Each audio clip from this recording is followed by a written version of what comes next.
ಸಾಕು ಸಾಕು ಸಾಕು ಸಾಕು.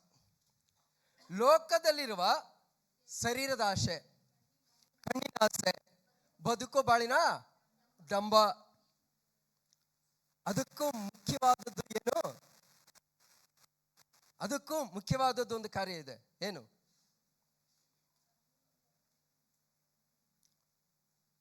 ಒಬೆ, ಅವಿಧೇಯತ್ವ ಅಂತ ಹೇಳಿದ್ರೆ, ಅನೇಕ ಬಾರಿ ನಾವು ದೇವರ ವಾಕ್ಯಕ್ಕೆ ಅವಿಧೇಯರಾಗ್ತೀರಿ. ವಾಕ್ಯವನ್ನು ಕೇಳ್ತೀರಿ, ವಾಕ್ಯವನ್ನು ಓದ್ತೀರಿ, ಆದ್ರೆ ಆ ವಾಕ್ಯಕ್ಕೆ ಅನುಗುಣವಾಗಿ ನಾವು ನಡೆದುಕೊಳ್ಳೋದಿಲ್ಲ. ಮೊದಲನೇದಾಗಿ ನಾವು ಬಿದ್ದು ಹೋಗೋದಕ್ಕೆ ಕಾರಣನೇ ಅವಿಧೇಯತ್ವ. ನಾವು ಯಾವೆಲ್ಲ ದೇವರ ವಾಕ್ಯಕ್ಕೆ ವಿಧೇಯರಾಗಿರ್ತೀರೋ ಅವಾಗೆಲ್ಲ ನಮ್ಮ ಜೀವನ ಯಾವಾಗ ಇರುತ್ತೆ? ಚೆನ್ನಾಗಿರುತ್ತೆ, ಪುಷ್ಟಿಯಾಗಿರುತ್ತೆ, ಆರೋಗ್ಯವಾಗಿರುತ್ತೆ. ಯಾವಾಗೆಲ್ಲ ದೇವರ ವಾಕ್ಯಗಳನ್ನು ನಾವು ಉಲ್ಲಂಘಿಸ್ತಿರೋ ಅವಾಗೆಲ್ಲ ಖಂಡಿತವಾಗಲೂ ಏನಾದ್ರು ಅದರಲ್ಲಿ ಯಾವ ಸಂದೇಹನೂ ಇಲ್ಲ. ಚಿಕ್ಕ ಮಕ್ಕಳನ್ನು ತೆಗೆದುಕೊಳ್ಳಿ, ಆ ಮಕ್ಕಳಿಗೆ ಕುಡಿಯೋದಕ್ಕೆ ಏನ್ ಮಾಡ್ತಾರೆ? ಅವ್ರು ಶಾಲೆಗೆ ಹೋಗುವಾಗ ಅವುಗಳೊಂದಿಗೆ ಕಳಿಸ್ಕೊಡ್ತೀರಾ. ಆದ್ರೆ ಅವ್ ಏನ್ ಮಾಡ್ತವೆ? ಫ್ರೆಂಡ್ಸ್ ಜೊತೆಲಿ ಇರ್ತಕ್ಕಂಥ ಅದನ್ನು ಶೇರ್ ಮಾಡಿ ಆ ನೀರು ಕುಡಿದು ಬರ್ತಾರೆ.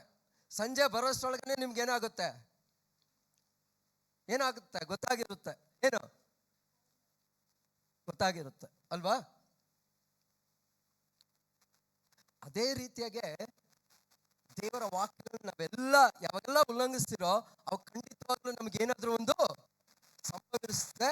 ಅದು ನಮಗ್ ಗೊತ್ತಿರುತ್ತೆ. ಆದ್ರೂ ನಾವೇನ್ ಮಾಡ್ತೀರಿ? ಯಾಕೆ ನನಗೆ ಆಯ್ತು? ನಾವು ಬೇರೆ ಆಲೋಚನೆಗಳಿಗೆ ಹೋಗ್ತೀವಿ. ಅವಾಗ ದೇವರ ವಾಕ್ಯವನ್ನು ನಾವೇನ್ ಮಾಡ್ಬೇಕು? ಮೊದಲನೇದಾಗಿ ಭದ್ರ ಮಾಡಿ ಇಟ್ಕೊಳ್ಬೇಕು. ಆ ವಾಕ್ಯದಿಂದ ಬರ್ತಕ್ಕಂಥ ರಹಸ್ಯಗಳನ್ನು ನಾವು ಭದ್ರವಾಗಿ ಇಟ್ಕೊಳ್ಬೇಕು. ಅವುಗಳನ್ನಿಟ್ಟು ಆಶ್ರಯದ ರೀತಿಯಾಗಿ ನಾವು ಏನ್ ಮಾಡ್ಬೇಕು? ಪ್ರಾರ್ಥಿಸುವಾಗದ ಆ ವಾಕ್ಯಗಳು ಮತ್ತೆ ನಮ್ಮೊಂದಿಗೆ ಏನ್ ಮಾಡ್ತಾವ? ಅವು ಮಾತಾಡ್ತಕ್ಕಂಥದ್ದಾಗಿರ್ತವೆ. ಬಿದ್ದು ಹೋಗೋದಕ್ಕೆ ಮೊದಲನೇ ಕಾರಣ ಏನು? ವಿಧೇಯತ್ವ. ಅಂದ್ರೆ ಹೇಳಿದ ಮಾತು ಕೇಳದೆ ನಮ್ಮ ಇಷ್ಟದಂತೆ ನಡೆಯುವುದು. ಎರಡನೇದು ಕಣ್ಣಿನ ಆಸೆ, ಮೂರನೇದು ಶರೀರದ ಆಸೆ, ನಾಲ್ಕನೇದು ಬದುಕು ಬಾಳಿನ ಡಂಬ. ಮೀನ್ಸ್ ನಾನತ್ವ. ಈ ಒಬ್ಬ ವ್ಯಕ್ತಿಯಲ್ಲಿ ನಾನತ್ವ ಬಂತು ಅಂತ ಹೇಳಿದ್ರೆ ಅವನ ಜೀವನದಲ್ಲಿ ಅವನು ಚೇತರಿಸಿಕೊಳ್ಳೋದಕ್ಕಾಗೋದಿಲ್ಲ, ಮತ್ತೆ ಹೇಳೋದಕ್ಕಾಗೋದಿಲ್ಲ ಅವನಿಂದ. ನಾನು ಎರಡು ಕಾರ್ಯಗಳನ್ನು ಕುರಿತು ಹೇಳ್ತಿದ್ದೇನೆ. ಒಂದು ನಮ್ಮ ಶರೀರದ ಕಾರ್ಯ, ಈ ಲೋಕದ ಕಾರ್ಯಗಳು. ಎರಡನೇದು ಆತ್ಮಿಕ ಕಾರ್ಯ.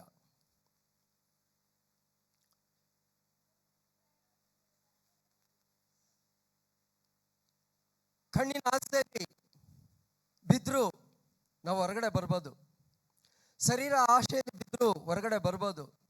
ಒಂದು ವೇಳೆ ತಗ್ಗಿ ನಡೆದ ಹೋಗ ಪಕ್ಷದಲ್ಲಿ ದೇವ ಸಮೂಹದಲ್ಲಿ ಮತ್ತೆ ನಾವು ನಮ್ಮನ್ನು ಒಪ್ಪಿಸಿಕೊಡೋದಾದ್ರೆ ದೇವರು ಮತ್ತೆ ನಮಗೆ ಕೃಪೆ ನೀಡ್ತಾರೆ. ಆದ್ರೆ ಒಬ್ಬ ವ್ಯಕ್ತಿಯಲ್ಲಿ ನಾನತ್ವ ಅನ್ನೋದು ಬಂತು ಅಂತ ಹೇಳಿದ್ರೆ ಅವನ ಶರೀರ ಜೀವನದಲ್ಲಿ ಅಷ್ಟೇ, ಆತ್ಮಿಕ ಜೀವನದಲ್ಲಿ ಅಷ್ಟೇ ಅವನು ಮತ್ತೆ ಎದ್ದೇಳೋದಿಲ್ಲ. ಮುಖ್ಯವಾಗಿ ಆತ್ಮಿಕ ಜೀವನದಲ್ಲಿ ನಾನತ್ವ ಯಾವ ವ್ಯಕ್ತಿಯಲ್ಲಿ ಬರುತ್ತೋ ಆ ವ್ಯಕ್ತಿ ನಂತರ ದೇವರಿಗೆ ಏನ್ ಮಾಡೋದಿಲ್ಲ? ದೇವರಿಗಂದೇಳಿ ಏನ್ ಮಾಡೋದಿಲ್ಲ? ಸೇವೆ ಮಾಡೋದಿಲ್ಲ.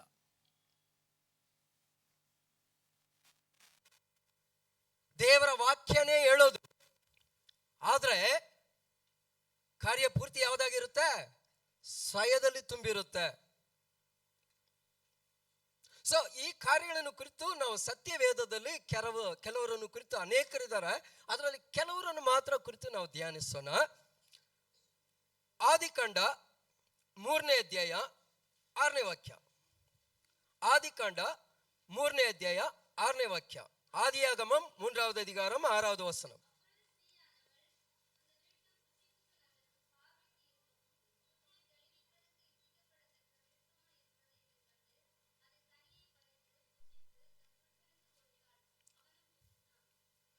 ಕನ್ನಡದಲ್ಲಿ ಓದಿಯಮ್ಮ. ಆಗ ಸ್ತ್ರೀಯು ಆ ಮರದ ಹಣ್ಣು ತಿನ್ನುವುದಕ್ಕೆ ಉತ್ತಮವಾಗಿಯೂ ನೋಡುವುದಕ್ಕೆ ರಮ್ಯವಾಗಿಯೂ ಜ್ಞಾನೋದಯಕ್ಕೆ ಅಪೇಕ್ಷಿಸತಕ್ಕದಾಗಿಯೂ ಇದೆ ಎಂದು ತಿಳಿದು ಅದನ್ನು ತೆಗೆದುಕೊಂಡು ತಿಂದಲು. Hallelujah, hallelujah. ಇಲ್ಲ, ಇವರಿಗೆ ಕೊಟ್ಟ ಆಜ್ಞೆ ಏನು ಅಂತ ಹೇಳಿದ್ರೆ, ಏನು, ನೀನು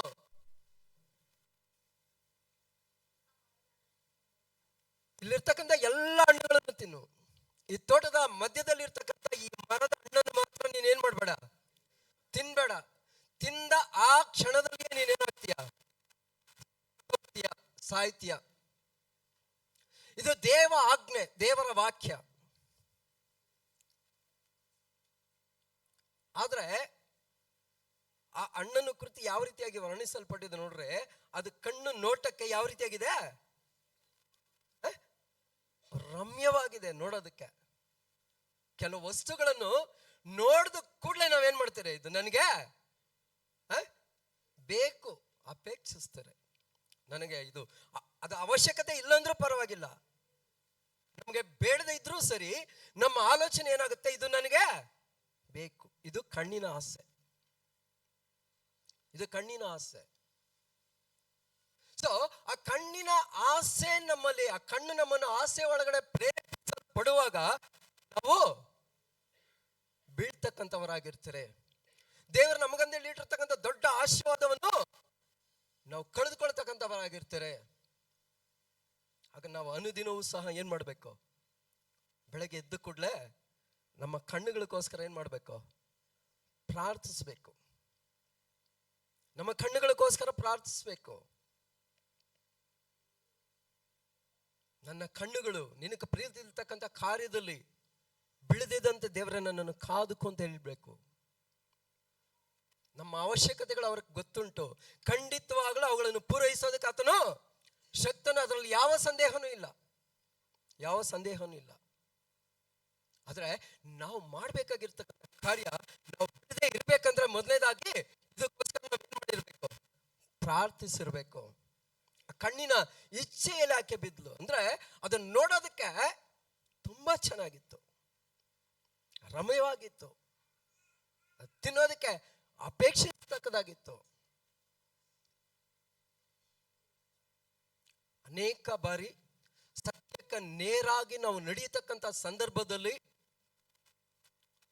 ಸತ್ಯದಿಂದ ನಮ್ಮನ್ನು ಹೊರ ಬರಿಸ್ಬೇಕಂತಲ್ಲಿ ಅನೇಕರ ಮೂಲಕವಾಗಿ ಈ ಅಂತ್ಯ ದಿನಗಳಲ್ಲಿ ಸೈತಾನ್ ಏನ್ ಮಾಡ್ತಿದ್ದಾನೆ, ಕ್ರಿಯೆ ನಡೆಸ್ತಿದ್ದಾನೆ. ಹೇಳೋ ಹೆಸರು ಮಾತ್ರ ಯಾರ್ದು, ಯೇಸು. ಅದರ ಯಾರ್ದು, ಲೋಕಕ್ಕೆ ಅನುಗುಣವಾದದ್ದು, ಸೈತಾನಕ್ಕೆ ನೇರಾದದ್ದು. ಅದನ್ನು ಗ್ರಹಿಸಬೇಕಂದ್ರೆ ನಮ್ಮೊಳಗಡೆ ಪರಿಶುದ್ಧಾತ್ಮನಾದ ದೇವರು ಇರಬೇಕು. ಆತ್ಮಗಳನ್ನು ವಿವೇಚಿಸ್ತಕ್ಕಂಥ ಬರಕ್ಕೋಸ್ಕರ ಪ್ರಾರ್ಥಿಸಬೇಕು. ನನ್ನೊಂದಿಗೆ ಮಾತಾಡೋರು ಯಾರು, ನನ್ನೊಂದಿಗೆ ಸಂಭಾಷಣೆ ಮಾಡ್ತಕ್ಕಂಥವ್ರು ಯಾರು, ಇವುಗಳನ್ನು ನಾವು ತಿಳಿದುಕೊಳ್ಳುವಾಗ ನಾವು ಆ ಮಾತುಗಳಿಂದ ತಪ್ಪಿಸಿಕೊಂಡು ನಾವು ಸುರಕ್ಷಿತವಾಗಿರೋದಕ್ಕೆ ಸಾಧ್ಯ. ಇಲ್ಲಿ ಸರ್ಪ ಅದನ್ನು ಕುರಿತ ಸತ್ಯದಲ್ಲಿ ನೋಡುತ್ತಂತ ಹೇಳಿದ್ರೆ ಅದು ಬಹಳ ಕುತಂತ್ರವಾದದ್ದು ಅಂತೇಳಿ ಬರೆಯಲ್ಪಟ್ಟಿದೆ. ಇರ್ತಕ್ಕಂಥ ಎಲ್ಲಾ ಜೀವಗಳಲ್ಲಿ ಅದು ವಂಚಿಸ್ತಕ್ಕಂಥದ್ದು ಅಂತೇಳಿ ಬರೆಯಲ್ಪಟ್ಟಿದೆ. ಅದು ಬಂದು ಹೇಳದ ಕೂಡಲೇ ಮಾತಕ್ಕೆ ಈಗ ಏನ್ ಮಾಡ್ತಾಳೆ,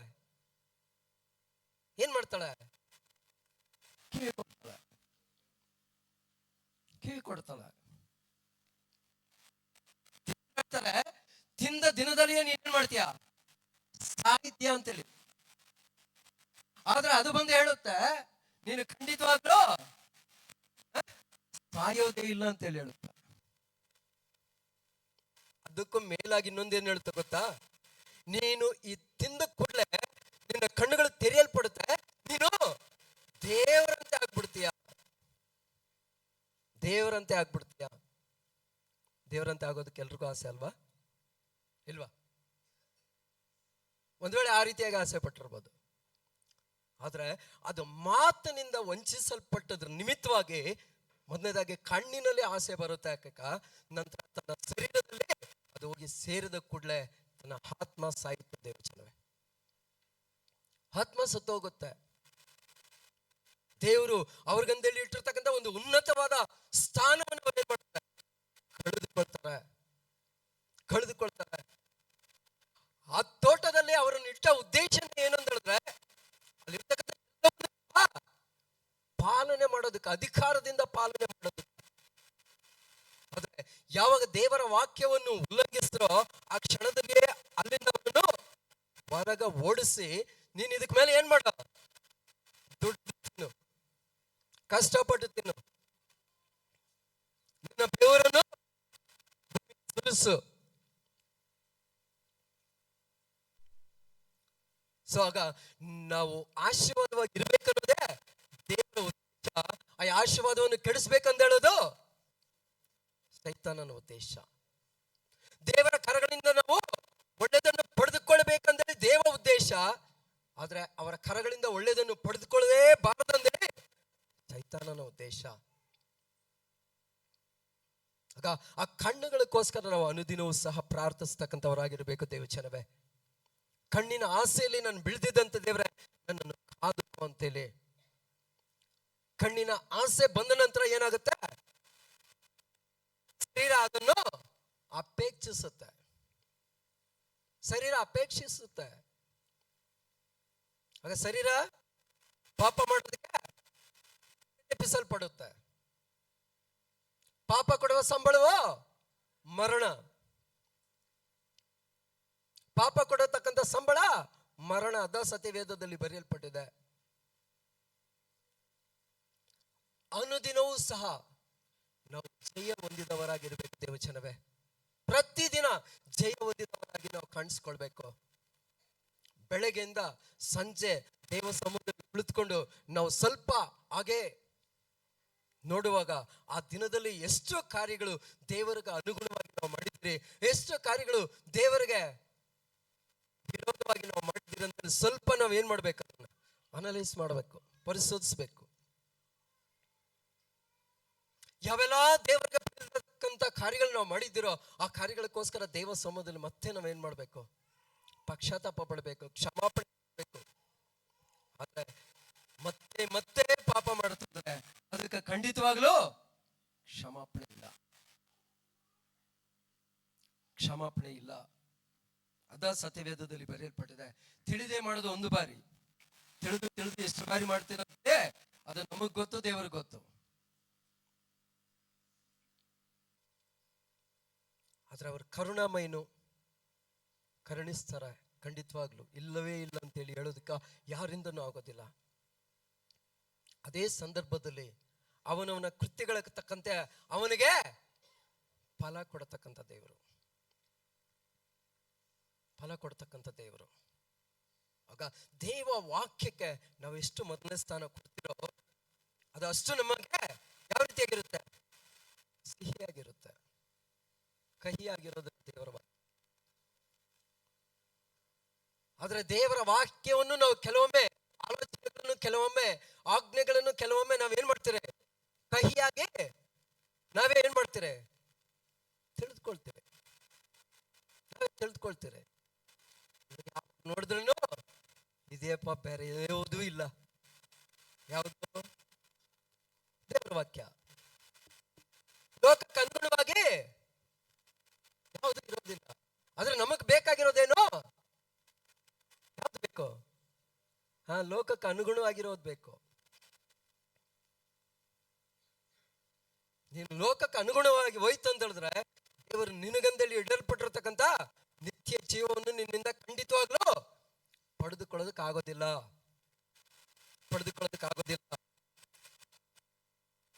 ನ್ಯಾಯಸ್ಥಾಪಕರು 14ನೇ ಅಧ್ಯಾಯ 1-2 ವಾಕ್ಯಗಳು. ನ್ಯಾಯಾಧಿಪತಿಗಳು 14வது அதிகாரம் 1-2 வசனங்கள்.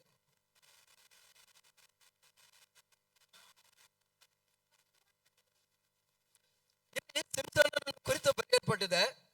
ಈ ಮನುಷ್ಯನು ತಾಯಿಯ ಗರ್ಭದಲ್ಲಿ ರೂಪಿಸೋದಕ್ಕೆ ಮುಂಚಿತವಾಗಲೇ ಕರ್ತನಾದ ದೇವರ ಮೂಲಕವಾಗಿ ಇವನಿಗೋಸ್ಕರ ಪ್ರವಾದಿಸಲ್ಪಟ್ಟದ್ದು. ಹುಟ್ಟತಕ್ಕಂತ ಮಗು ಪರಿಶುದ್ಧವಾದದ್ದು, ಅವನು ನಜರೇಯನು. ಅದರ ನಿಮಿತ್ತವಾಗಿ ನೀನು ಏನ್ ಮಾಡಬಾರ್ದು, ಯಾವುದೇ ರೀತಿಯಾದ ಪದಾರ್ಥವನ್ನು ಕುಡಿಯಬಾರ್ದು, ದ್ರಾಕ್ಷಾರಸವನ್ನು ಸಹ ಕುಡಿಯಬಾರ್ದು ಅಂತೇಳಿ ಕರ್ತನ ದೂತನ ಹೇಳಿರ್ತಾರೆ. ಆ ರೀತಿಯಾಗಿ ಒಬ್ಬ ವ್ಯಕ್ತಿ ಸಂಸೋನನು ಗಟ್ಟ ಹಿಡಿದು ತಿಮ್ನಾ ಊರಿಗೆ ಹೋಗಿ ಅಲ್ಲಿನ ಫಿಲಿಷ್ಟಿಯರ ಹೆಣ್ಣುಗಳಲ್ಲಿ ಒಬ್ಬಳನ್ನು ನೋಡಿ ತಿರುಗಿ ತಂದೆ ಅವರಿಗೆ, ನಾನು ತಿಮ್ನಾ ಊರಲ್ಲಿ ಒಬ್ಬ ಫಿಲಿಷ್ಟಿ ಹೆಣ್ಣನ್ನು ನೋಡಿದ್ದೀನಿ, ಆಕೆಯನ್ನು ನನಗೆ ಮದುವೆ ಮಾಡಿಕೊಡಿರಿ ಎಂದು ಹೇಳಿದನು. ಇದು ವಾಕ್ಯಗಳು. ಫಿಲಿಷ್ಟಿಯರ ಕೇಳಿಗೆ ಕಾರಣ ಹುಡುಕುತ್ತಿದ್ದ ಯೆಹೋವನ ಪ್ರೇರಣೆಯಿಂದಲೇ ಈ ಸಂಗತಿ ಉಂಟಾಗಿತ್ತೆಂಬುದು. 4-5 ವಾಕ್ಯಗಳದಮ್ಮ, ಅದರಲ್ಲಿನೇ 4-5 ವಾಕ್ಯಗಳು.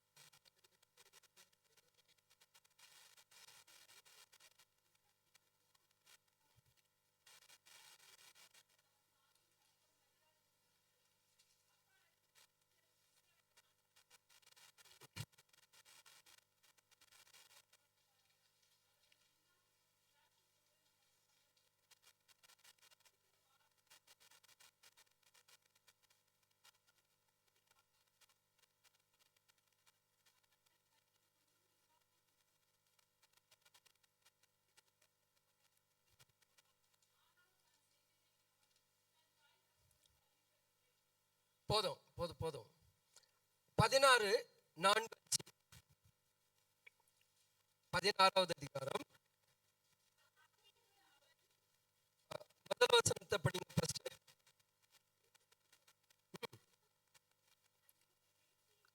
அங்கே ஒரு வேசியை கண்டு அவளிடத்தில் போனான் 4:5. அதற்கு பின்பு அவன்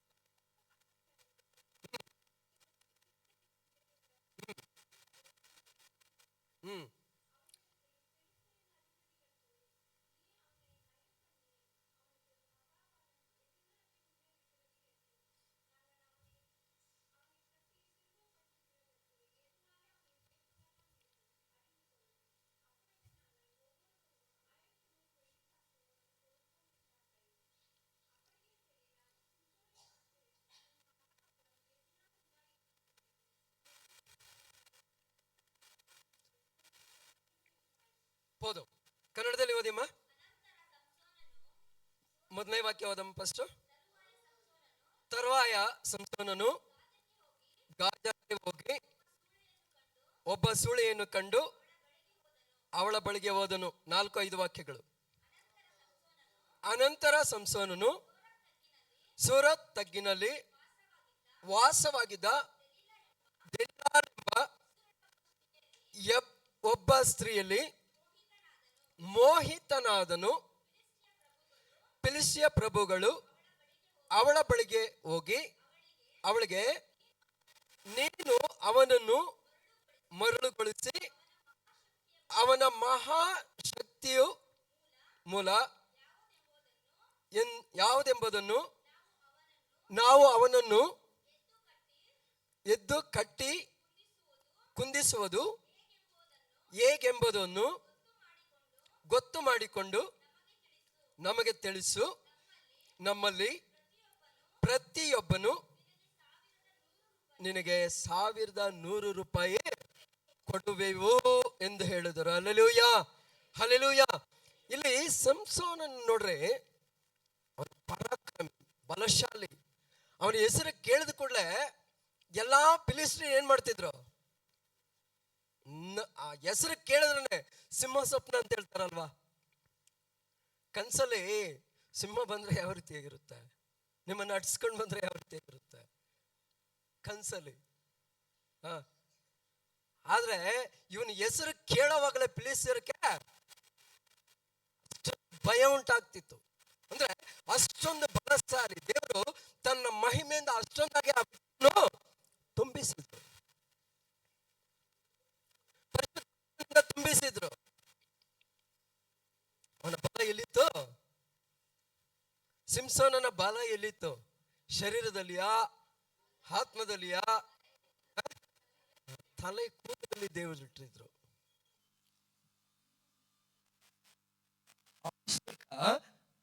ಅಭಿಷೇಕ ತಲೆ ಕೂದಲಲ್ಲಿ ಅವನ ದೇವರು ಇಟ್ಟಿದ್ರು. ಅವನ ಜೀವದಿಂದ ಇರೋ ತನಕ ಅವನ ತಲೆ ಮೇಲೆ ಏನ್ ಮಾಡ್ಬಾರ್ದು? ಸವರಿಕನ ಕತ್ತಿ ಬೀಳಬಾರ್ದು ಅಂತೇಳಿ ಆಜ್ಞೆ ಕೊಟ್ಟಿದ್ರು. ಅವನ ಶಕ್ತಿ ಅದರಲ್ಲಿ ಇತ್ತು. ಆಗ ದೇವ್ರು ಹೇಳ್ತಾರ, ನಿನ್ನ ತಲೆ ಕೂದಲುಗಳನ್ನೆಲ್ಲ ನಾನು ಏನ್ ಮಾಡಿದ್ದೀನಿ? ಎಣಿಕೆ ಮಾಡಿದ್ದೀನಿ. ಆ ಕೂದಲಕ್ಕೆ ಎಷ್ಟು ನಾವು ಕೊಡ್ತೀರ ಅಂತೇಳಿ ನಮ್ಗೆಲ್ರಿಗೂ ಚೆನ್ನಾಗಿ ಗೊತ್ತು ಅಲ್ವಾ? ಅವುಗಳನ್ನ ಏನೆಲ್ಲ ಮಾಡಬೇಕು ಎಲ್ಲ ಮಾಡಿರ್ತಾರೆ. ಒಂದ್ ವೇಳೆ ಇದು ಕೇಳೋದಕ್ಕೆ ನಿಮ್ಗೆ ನಗೋ ರೀತಿಯಾಗಿರ್ಬೋದು, ಆದ್ರೆ ಸಿಂಸೋನನ ಆ ಬಲ, ಅವನಿಗಿರ್ತಕ್ಕಂಥ ಆ ಆಶೀರ್ವಾದ, ಅವನಿಗಿರ್ತಕ್ಕಂಥ ಶಕ್ತಿ ದೇವರು ಅವನ ತಲೆ ಕೂದಲಲ್ಲಿ ಇಟ್ಟಿದ್ರು. ಇವನು 3 ಕಾರ್ಯಗಳನ್ನು ನೋಡ್ರಿ. ಮೊದಲನೇದಾಗಿ ಏನ್ ಮಾಡ್ತಾನೆ? ತಿಮ್ನಾ ಊರಿಗೆ ಹೋಗ್ತಾನೆ. ಅಲ್ಲ, ಕಣ್ಣಿನ ಆಸೆಯಲ್ಲಿ ಒಬ್ಬಾಕೆಯನ್ನು ಏನ್ ಮಾಡ್ತಾನೆ? ಆರಿಸಿಕೊಳ್ತಾನೆ. ಆರಿಸಿಕೊಂಡು ಬಂದ ತಕ್ಷಣ ಏನ್ ಹೇಳ್ತಾನೆ? ನನಗೆ ಅವಳನ್ನು ಮದುವೆ ಮಾಡ್ಕೊಡ್ರಿ. ನಾವು ಅದೇ ರೀತಿಯಾಗಿ ಮಾಡ್ತೀರಿ ಅಲ್ವಾ? ಓದಕ್ ಕಳಿಸ್ರೆ ಅದ್ ಬೇಡ, ಈಗ ಸದ್ಯ ಎಲ್ರಿಗೂ ಗೊತ್ತಿರೋದೆ. ದೇವರು ನಮಗಂದೇಳಿ ನಿರ್ಣಯಿಸಲ್ಪಟ್ಟದನ್ನು ಖಂಡಿತವಾಗ್ಲೂ ಅವ್ರ ನಮಗಂದೇಳಿ ಕೊಡೋದಕ್ಕತನು ಶಕ್ತನು. ಮಾಡ್ಬೇಕು, ಕಾದಿರ್ಬೇಕು. 2ನೇ ಕಾರ್ಯ, ಅಲ್ಲಿಂದ ಏನ್ ಮಾಡ್ತಾನೆ? ಗಾಜಾ 2ನೇ ಸ್ಥಳಕ್ಕೆ ಹೋಗ್ತಾನೆ. ಅಲ್ಲಿ ಹೋಗಿ ಮತ್ತೊಂದು ಆಕೆಯನ್ನು ನೋಡ್ತಾನೆ.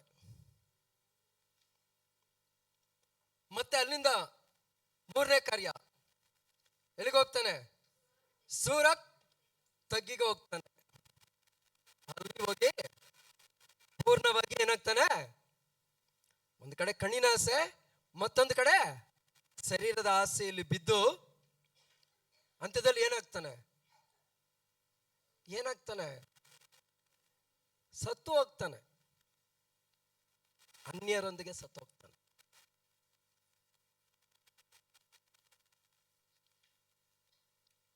ದೇವರು ನಿಮಗಂದಲ್ಲಿ ಕೊಡಲ್ಪಟ್ಟಿರತಕ್ಕಂಥ ಅಭಿಷೇಕದಲ್ಲಿ, ನಿಮಗಂದಲ್ಲಿ ಕೊಡಲ್ಪಟ್ಟಿರತಕ್ಕಂಥ ಆಶೀರ್ವಾದಗಳಲ್ಲಿ ಯಾವ ಕಾರ್ಯಗಳಲ್ಲಿ ನೀವು ಬಿದ್ದೋಗಿದ್ದೀರಿ? ಒಂದು ವೇಳೆ ದೇವರ ವಾಕ್ಯಗಳನ್ನು ಉಲ್ಲಂಘಿಸೋದ್ರಿಂದ ಬಿದ್ದೋಗಿದ್ದೀರಾ? ಅಥವಾ ಕಣ್ಣಿನ ಆಸೆಯಲ್ಲಿ ಒಂದು ವೇಳೆ ಸಿಕ್ಕಾಕೊಂಡಿದ್ದೀರಾ ಅಂತ ಹೇಳಿದ್ರೆ, ಈ ಲೋಕದ ಆಸೆ, ಲೋಕದ ಕಾರ್ಯಗಳು ಇಂದು ದೇವರಿಂದ ನಮ್ಮನ್ನು ದೂರ ಮಾಡತಕ್ಕಂಥ ಅನೇಕ ಕಾರ್ಯಗಳಲ್ಲಿ ಒಂದು ಏನು? ಲೋಕದ ಆಸೆ. ಲೋಕದ ಆಸೆ ಅಂತಂದ್ರೆ ಇದು ಯಾವಾಗ ಯಾರನ್ನ ಹೆಚ್ಚಾಗಿ ಹೊರಗಡೆ ತಗೊಂಡ್ಬರ್ತದ ಅಂತ ಹೇಳಿದ್ರೆ ಯೌವನಸ್ಥರು. ನೀನು ಈಗ ಅನುಭವಿಸ್ತಿದ್ದು ಮತ್ತೆ ಯಾವಾಗ ಅನುಭವಿಸ್ತೀಯ? ಹಾಗೆ ಅಲ್ವಾ? ನಾವು ಡಿಫ್ರೆಂಟ್ ಆಗಿದ್ರೆ ಅವ್ರಿಗೆ ವ್ಯತ್ಯಾಸವಾಗಿ, ದೇವ್ರು ನಮ್ಮನ್ನು ವ್ಯತ್ಯಾಸವಾಗಿ ಇರೋದಕ್ಕೋಸ್ಕರ ಅವ್ರು ಏನ್ ಮಾಡಿದಾರ? ಕರೆದಿದ್ದಾರೆ. ಸೈತಾನನ ಹಿಡ್ಸೋದಿಲ್ಲ. ನಾವುಗಳು ಯಾವ ರೀತಿ ಇರ್ಬೇಕಂದೇಳಿ ಅವನಿಷ್ಟ ಕನುಗುಣವಾಗಿ, ಅವನಿಗೆ ಅನುಗುಣವಾಗಿರ್ಬೇಕಂದೇಳಿ ಅವನಿಗೆ ಇಷ್ಟ ಆಗಿರೋದ್ರ ನಿಮಿತ್ತವಾಗಿ ಅವನನ್ನು ಪ್ರೇರೇಪಿಸ್ತಾನೆ, ನಮ್ಮೊಂದಿಗೆ ಇರೋರನ್ನು ಪ್ರೇರೇಪಿಸ್ತಾನೆ. 1 ಸೆಕೆಂಡ್ ಅಷ್ಟೇ, ಮುಗಿಯಿತು.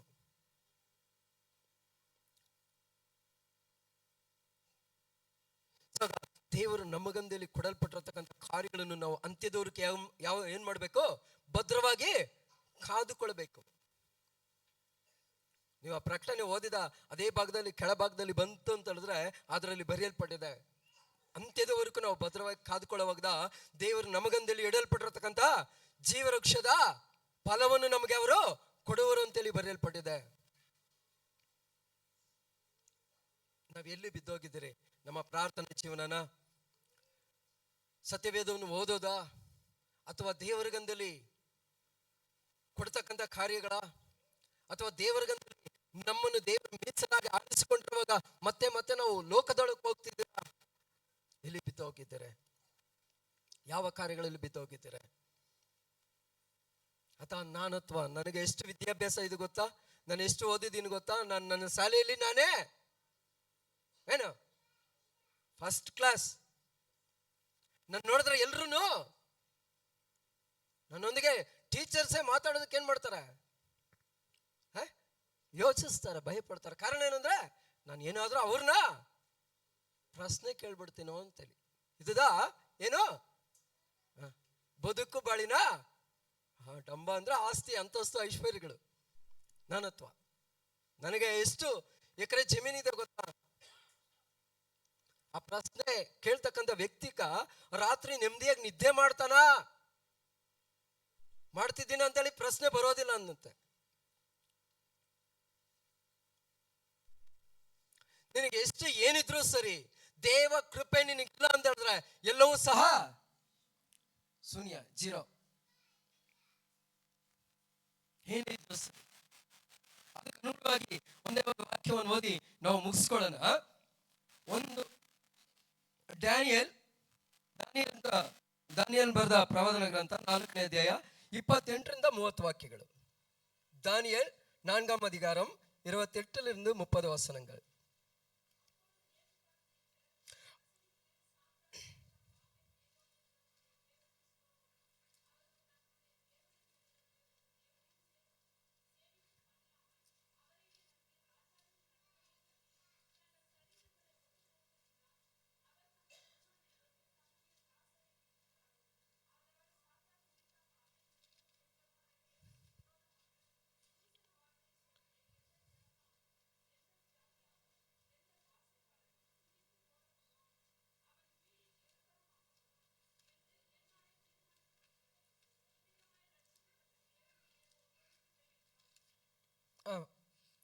ಕನ್ನಡದಲ್ಲಿ ಓದಿ ಅಮ್ಮದ.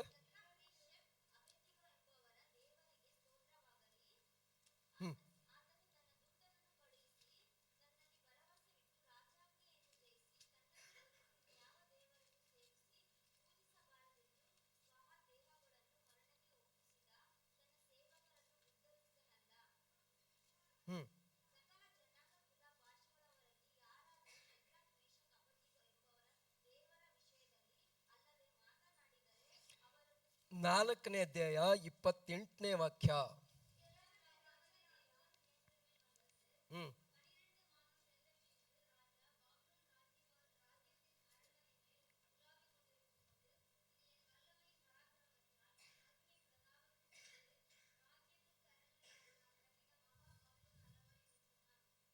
ಪೋದು ಸಾಕು. ಕನ್ನಡದಲ್ಲಿ ಓದಿಯಮ್ಮ. ಇದಲ್ಲದೆ ರಾಜನಾದ ನೆಬೂಕದ್ನೆಚ್ಚರನ ಅನುಭವಕ್ಕೆ ಬಂತು. 12 ತಿಂಗಳು ಕಳೆದ ನಂತರ ಅವನು ಬಾಬೆಲಿನ ಅರಮನೆಯ ಮೇಲೆ ತಿರುಗಾಡುತ್ತಾ, ನನ್ನ ಮಹಿಮೆಯು ಪ್ರಸಿದ್ಧಿಗೆ ಬರುವಂತೆ ನನ್ನ ಸಾಮರ್ಥ್ಯ ಬಲದಿಂದ ರಾಜ ನಿವಾಸಕ್ಕಾಗಿ ನಾನು ಕಟ್ಟಿಸಿಕೊಂಡಿರುವ ಇಗೋ ಮಹಾಪಟ್ಟಣವಾದ ಈ ಬಾಬಿಲೋನ್ ಎಂದು ಕೊಚ್ಚಿಕೊಂಡನು. Hallelujah, hallelujah.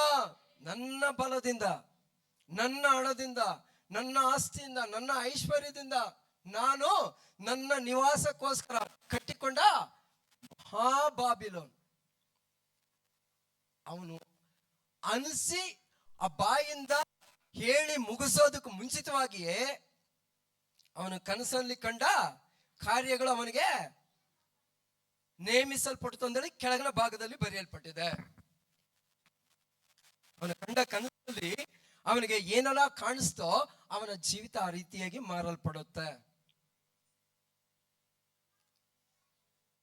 ದೇವರು ನಿಮಗೆ ಚೆನ್ನಾಗಿ ಆಡ್ತಕ್ಕಂಥ ವರವನ್ನು ಕೊಟ್ಟಿದ್ದಾರ? ದೇವರನ್ನು ಸ್ತುತಿಸ್ರಿ, ದೇವರ ನಾಮವನ್ನು ಮಹಿಮೆ ಪಡಿಸ್ರಿ. ಸತ್ಯವೇದ ಹೇಳುತ್ತೆ, ಬಲದಿಂದಲಲ್ಲ, ಪರಾಕ್ರಮದಿಂದಲಲ್ಲ, ನನ್ನ ಆತ್ಮದಿಂದಲೇ ಆಗ್ತದಂತೇಳಿ. ಆ ಆತ್ಮ ಸ್ವರೂಪನಾದ ದೇವರ ಸಹಾಯ ಇಲ್ಲ ಅಂತ ಹೇಳಿದ್ರೆ ನಮ್ಗೆಲ್ಲವೂ ಸಹ ವ್ಯರ್ಥ. ನಾವೇನು ಇಲ್ಲದವರೇ ದೇವಚನವೇ. ನಾವೆಲ್ಲರೂ ಇದ್ದು ನಿಲ್ಲೋಣ, ನಾವೆಲ್ಲರೂ ಇದ್ದು ನಿಲ್ಲೋಣ. ದೇವರ ವಾಕ್ಯಗಳನ್ನು ಕೊಂಡು ನಮ್ಮನ್ನು ಎಚ್ಚರಿಸ್ತಿದ್ದಾರೆ. ನೀನು ಮೊದಲು ಮಾಡ್ತಿರ್ತಕ್ಕಂಥ ಕಾರ್ಯಗಳನ್ನು ಮತ್ತೆ ಮಾಡು. ನೀನು ಎಲ್ಲಿ ಬಿದ್ದೋಗಿದ್ಯೋ ಅಲ್ಲಿಂದ ಎದ್ದೇಳು. ಆ ಸ್ಥಳದಲ್ಲಿ ನೀನು ಬಿದ್ದಿದ್ಯೋ ಆ ಸ್ಥಳದಿಂದ ನೀನೇನ್ ಮಾಡು, ಮತ್ತೆ ಹೇಳು, ಎದ್ದು ನೀನೇನ್ ಮಾಡು, ದೇವರ ಕಡೆಗೆ ತಿರುಗಿಕೋ, ದೇವರ ಕಡೆಗೆ ತಿರುಗಿಕೋ, ದೇವ ಸಮೂಹವನ್ನು ನೋಡು. ನಾನು ಇಲ್ಲಿ ಬಿದ್ದೋಗಿದ್ದೇನೆ, ಈ ಕಾರ್ಯಗಳಲ್ಲಿ ಬಿದ್ದೋಗಿದ್ದೇನೆ. ನಾನು ಆರಂಭ ದಿನಗಳಲ್ಲಿ ನಿನ್ನ ಸಮೂಹದಲ್ಲಿ ಗಂಟೆ ಕಟ್ಟಲೆ ನಾನು ಏನ್ ಮಾಡ್ತಿದ್ದೆ, ನಿನ್ನನ್ನು ಹಾಡಿ ಹರಿಸ್ತಿದ್ದೆ, ಸ್ತುತಿಸ್ತಿದ್ದೆ, ಮಹಿಮೆ ಪಡಿಸ್ತಿದ್ದೆ, ಸತ್ಯವೇದವನ್ನು ಓದ್ತಿದ್ದೆ, ಪ್ರಾರ್ಥಿಸ್ತಿದ್ದೆ. ನಿನಗಂದಲ್ಲಿ ನಾನು ಎಲ್ಲಾ ಕಾರ್ಯಗಳಲ್ಲಿ ಪ್ರಥಮವಾಗಿ ನಿಲ್ತಿದ್ದೆ. ನಾನು ಇದರಲ್ಲಿ ಬಿದ್ದೋಗಿದ್ದೇನೆ, ಈ ಸ್ಥಳದಲ್ಲಿ ನಾನು ಬಿದ್ದೋಗಿದ್ದೇನೆ. ದಯಮಾಡಿ ನನ್ನ ಮೇಲೆ ಮನದುರುಗು ಸ್ವಾಮಿ, ದಯಮಾಡಿ ನನ್ನ ಮೇಲೆ ಮನದುರುಗು. ನನ್ನನ್ನು ಒಂದು ಸಾರಿ ಕ್ಷಮಿಸು, ನನ್ನನ್ನು ನೂತನ ಪಡಿಸು. ದಾವೀದನು ಅದೇ ರೀತಿಯಾಗಿ ಕಣ್ಣಿನ ಆಸೆ, ಶರೀರದ ಇಚ್ಛೆಯಲ್ಲಿ ಬಿದ್ದು ಇರ್ತಕ್ಕಂಥ ಸಂದರ್ಭದಲ್ಲಿ ದೇವರು ನಾತಾನನನ್ನು ಕಳಿಸ್ತಾರೆ. ಆ ಮನುಷ್ಯ ಹೋಗಿ ಅವನಿಗೆ ಹೇಳುವಾಗ ಅವನ ಹಾಗೇ ಸಾಷ್ಟಾಂಗವಾಗಿ ಬಿದ್ದು ದೇವ ಸಮೂಹದಲ್ಲಿ, ಅಯ್ಯ ಬುದ್ಧಿ ಕೆಟ್ಟ ಕೆಲಸ ಮಾಡಿದ್ದೇನೆ, ನನ್ನನ್ನು ಕ್ಷಮಿಸು, ನನ್ನಿಂದ ನಿನ್ನ ಪರಿಶುದ್ಧಾತ್ಮನನ್ನು ಮಾತ್ರ ತೆಗೆದು ಬಿಡಬೇಡ ಅಂತೇಳಿ ದೇವ ಸಮೂಹದಲ್ಲಿ ಕೇಳೋದನ್ನು ನಾವು ನೋಡ್ತೇವೆ. ಸಿಂಸೋನನು ತನ್ನ ರಹಸ್ಯವನ್ನು ಹೇಳಿ ಅವನ 2 ಕಣ್ಣುಗಳು ಕೀಳಲ್ಪಟ್ಟವನಾಗಿ ಎಲ್ಲಾ ಫಿಲಿಸ್ತ್ಯರು ಅವನನ್ನು ಒಂದು ಗೊಂಬೆ ರೀತಿಯಾಗಿ ನೋಡ್ತಿದ್ದಾರೆ. ಆ ಒಂದು ಪರಿಸ್ಥಿತಿಯಲ್ಲಿ ಸಹ ಮತ್ತೆ ದೇವ ಸಮೂಹವನ್ನು ನೋಡ್ತಾನೆ. ಅಯ್ಯ, ಒಂದು ಸಾರಿ ನನ್ನನ್ನು ಬಲಪಡಿಸಪ್ಪ. ಅವನ ಕೂದಲುಗಳು ಮತ್ತೆ ಬೆಳೆಯೋದಕ್ಕೆ ಆರಂಭಿಸ್ತವೆ. ಒಂದು ಸಾರಿ ನನ್ನನ್ನು ಬಲಪಡಿಸು. ನನ್ನ 2 ಕಣ್ಣುಗಳು ಇವರು ಕಿತ್ತಾಕಿದ್ದಾರೆ. ಒಂದೇ ಒಂದು ಕಣ್ಣುಕಾದ್ರೂ ಸಹ ನಾನು ಏನ್ ಮಾಡ್ಬೇಕು, ಇವ್ರಿಗೆ ಪ್ರತಿದಂಡನೆ ಕೊಡಬೇಕು ಅಂದೇಳಿದ್ರೆ ನಾವ್ ಯಾವ್ಯಾವ ಸ್ಥಳದಲ್ಲಿ ಬಿದ್ದಿದ್ದೀರೋ ಖಂಡಿತವಾಗ್ಲೂ ಅದು ನಿಮಗೂ ಗೊತ್ತು, ದೇವರಿಗೂ ಗೊತ್ತು. ಆರಂಭದಲ್ಲಿ ಎಲ್ಲತ್ರಲ್ಲಿಯೂ ದೇವರಿಗ ನಾನ್ ಮುಂದಿರಬೇಕು, ದೇವ ಕಾರ್ಯದಲ್ಲಿ ನಾನು ಮುಂದಿರಬೇಕಂದಲ್ಲಿ ಇದ್ದತಕ್ಕಂಥ ನೀವುಗಳು ಈಗ ಯಾವ ರೀತಿಯಾಗಿದ್ದೀರಿ? ಯಾರ ಮಾತಿನಿಂದ ನೀವು ಹಿಂದೆ ಹೊರಟೋದ್ರಿ ದೇವರನ್ನು ಬಿಟ್ಟು? ಯಾರ ಮಾತಿಗೆ ಭಯಪಟ್ಟು ಅಥವಾ ಯಾರ ಮಾತಿಗೆ ನೀವು ಹಿಂಜರಿದು ದೇವರು ನಿಮಗಂದಲ್ಲಿ ಇಟ್ಟಿರ್ತಕ್ಕಂಥ ಆ ಉನ್ನತವಾದ ಗಮ್ಯವನ್ನು ಕಳೆದುಕೊಂಡಿದ್ದೀರಿ?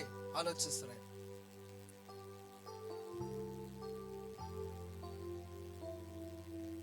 ನಾವು ನೋಡ್ತು ಅಂತ ಹೇಳಿದ್ರೆ ಸೈತಾನನ ಮಾತಕ್ಕೆ ವಂಚಿಸಲ್ಪಟ್ಟವಳಾಗಿ ದೇವರು ತಮಗಂದಲ್ಲಿ ಇಡಲ್ಪಟ್ಟ ದೊಡ್ಡ ಆಶೀರ್ವಾದವನ್ನು ಕಳೆದುಕೊಂಡು